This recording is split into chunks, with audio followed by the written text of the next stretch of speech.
Semoga saya Pak Basigar Patu-Patu tetap sehat. Kan rokok, oke sih? Oke sih.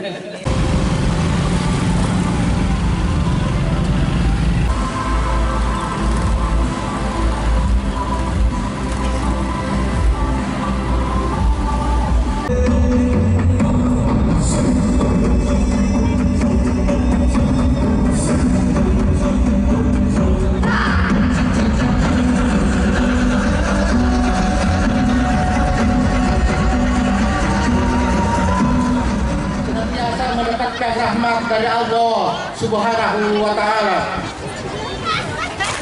Bismillahirrahmanirrahim. Alhamdulillahirabbil alamin.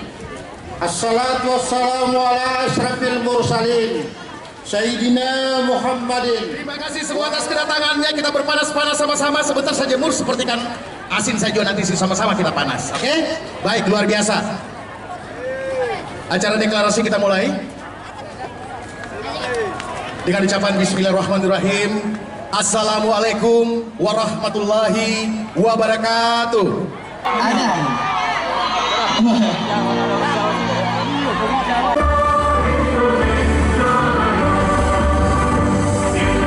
Ini luar biasa, pasangan yang luar biasa. Yang satu sarjana hukum, yang satu sarjana ekonomi. Betul. Hukum dan ekonomi memang berkaitan. Betul. Setuju? Setuju. Setuju.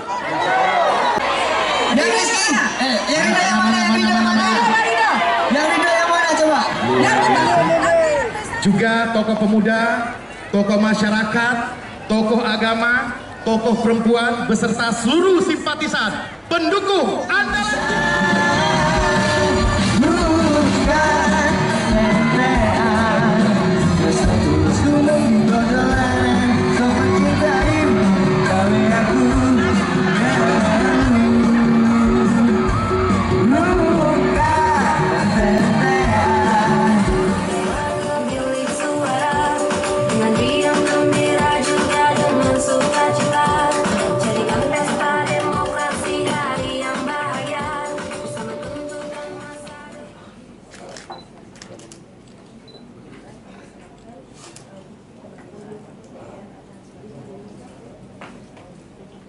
Terima kasih ya ucapan Alhamdulillah. Insyaallah besok kita akan lanjuti dari semoga saya Pak Basigar Patu-Patu tetap sehat. Kan rokok, oke sih? Oke sih.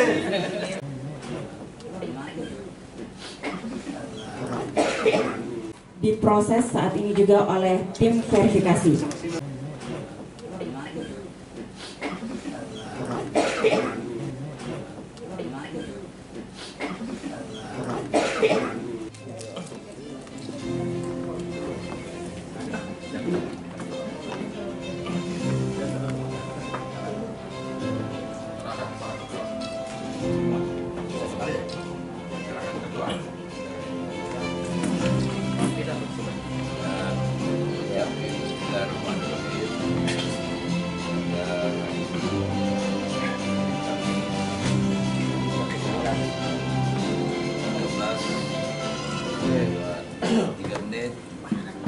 Saya Haji Anton sarjana hukum sebagai bakal calon bupati bersama Haji Abbas di hukum dan bakal calon wakil bupati.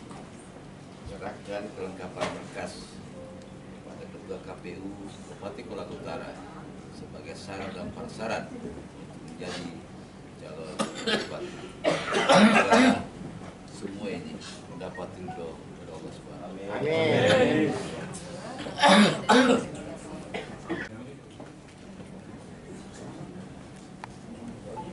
Kami persilakan Ketua dan anggota KPU Kabupaten Kolaka Utara untuk kembali ke tempat.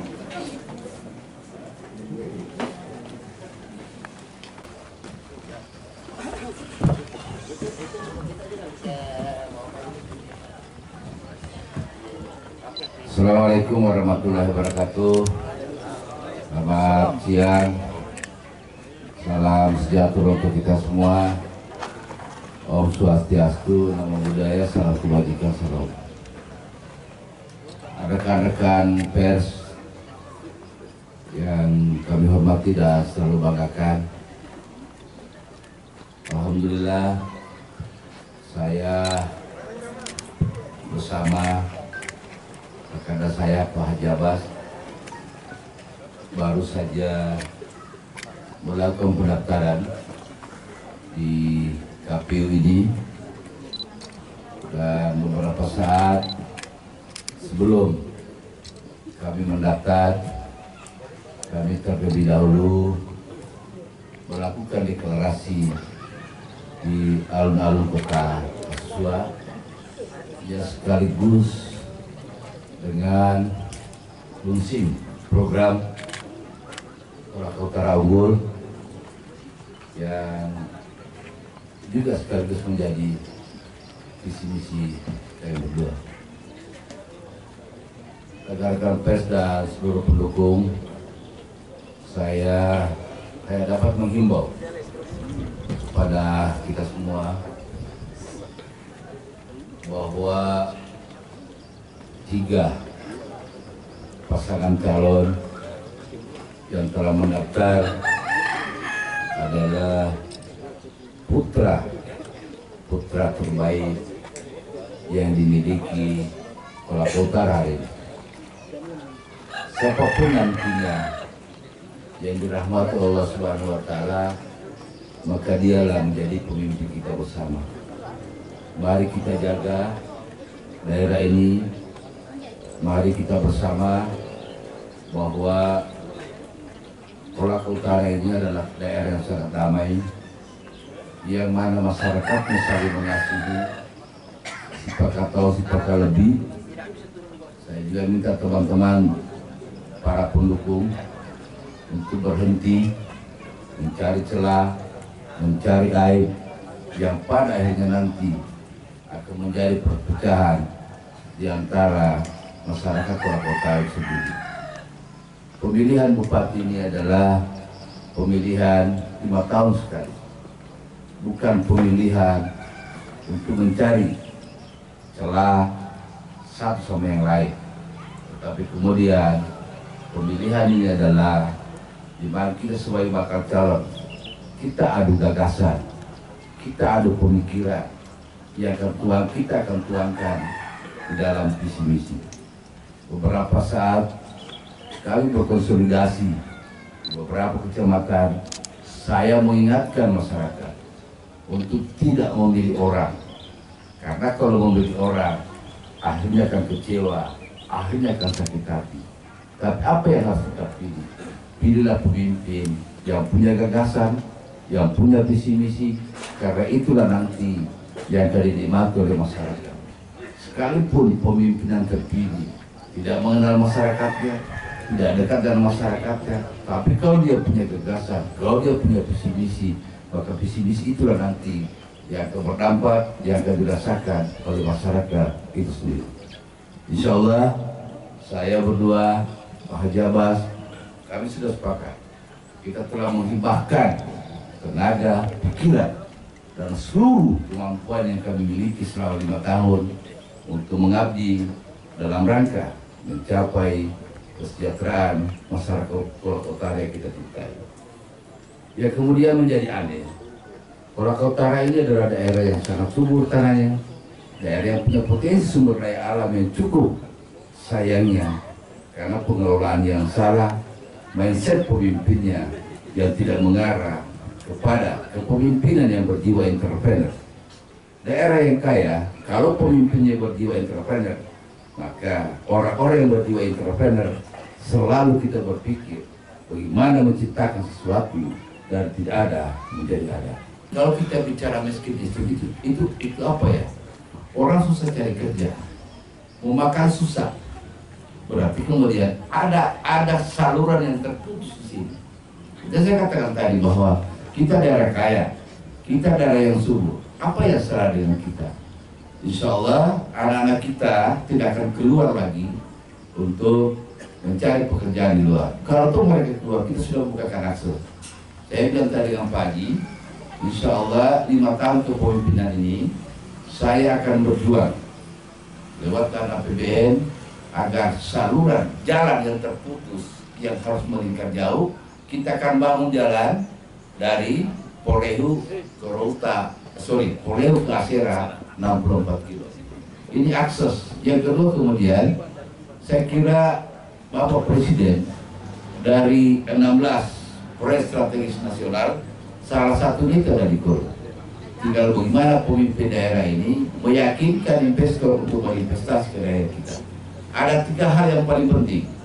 Kalau kita mau tarik investasi masuk ke daerah, maka 3 hal harus persiapkan. 1, jaminan investasi, kepastian investasi.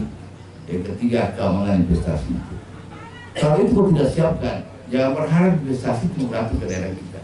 Semua daerah butuh investasi, tergantung siapa yang nyaman, siapa yang memberikan polisi. Yang terakhir, ada 2 sekarang yang lagi ribut. Saya mau tegaskan, ribut masalah bandara, ribut masalah hotel. Pada kesempatan ini saya sampaikan, kalau kami terpilih, bandara itu wajib untuk diselesaikan. Oke sih. Karena di sana itu uang rakyat yang dipakai, bukan uang oknum. Tinggal kita evaluasi, kita start dari mana menyelesaikan bandara itu. Yang kedua kemudian, persoalan hotel.